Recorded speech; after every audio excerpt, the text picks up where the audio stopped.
નવરાત્રિમાં મેઘરાજાનું નડશે વિઘ્ન, ખેલૈયાઓના રંગમાં વરસાદ પાડશે ભંગ। આજથી રાજ્યના વાતાવરણમાં પલટો આવવાનું હવામાન નિષ્ણાંત અંબાલાલ પટેલે અનુમાન વ્યક્ત કર્યું। અંબાલાલ પટેલના અનુમાન મુજબ આજે દક્ષિણ ગુજરાત અને સૌરાષ્ટ્રના કેટલાક જિલ્લામાં વરસાદ વરસી શકે છે। ત્રીજા કે ચોથા નોરતે વીજળીના કડાકા ભડાકા અને ભારે પવન સાથે વરસાદની અંબાલાલ પટેલે શક્યતા વ્યક્ત કરી।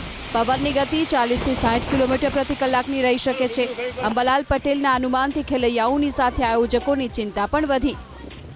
દક્ષિણ ગુજરાતના કેટલાક ભાગો અને સૌરાષ્ટ્રના કેટલાક ભાગો અને મધ્ય ગુજરાતના કેટલાક ભાગોમાં હવામાન પલટાઈ શકે છે અને વરસાદ થઈ શકે છે।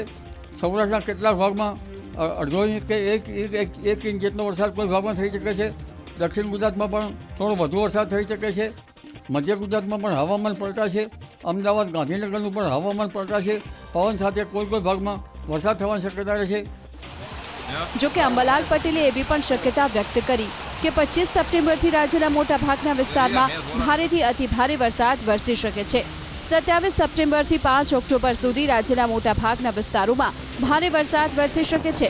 બંગાળની ખાડીમાં પૂર્વીય દેશો તરફથી આવેલા વાવાઝોડાના અવશેષોને લીધે રાજ્યમાં ભારેથી અતિભારે વરસાદ વરસશે। દક્ષિણ ગુજરાત, દક્ષિણ સૌરાષ્ટ્રમાં ગાજવીજ સાથે ભારેથી અતિભારે વરસાદની અંબાલાલ પટેલે આગાહી વ્યક્ત કરી। ઉત્તર ગુજરાતમાં પણ ગાજવીજ સાથે વરસાદ વરસવાનું અંબાલાલ પટેલે અનુમાન વ્યક્ત કર્યું।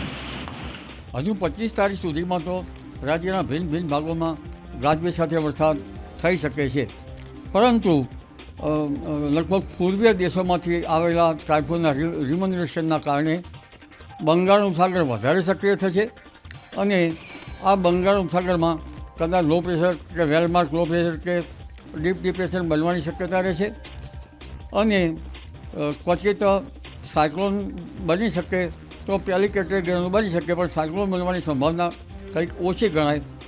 ઓક્ટોબર અને નવેમ્બરમાં સાયક્લોન બનવાની શક્યતા વધુ ગણી શકાય।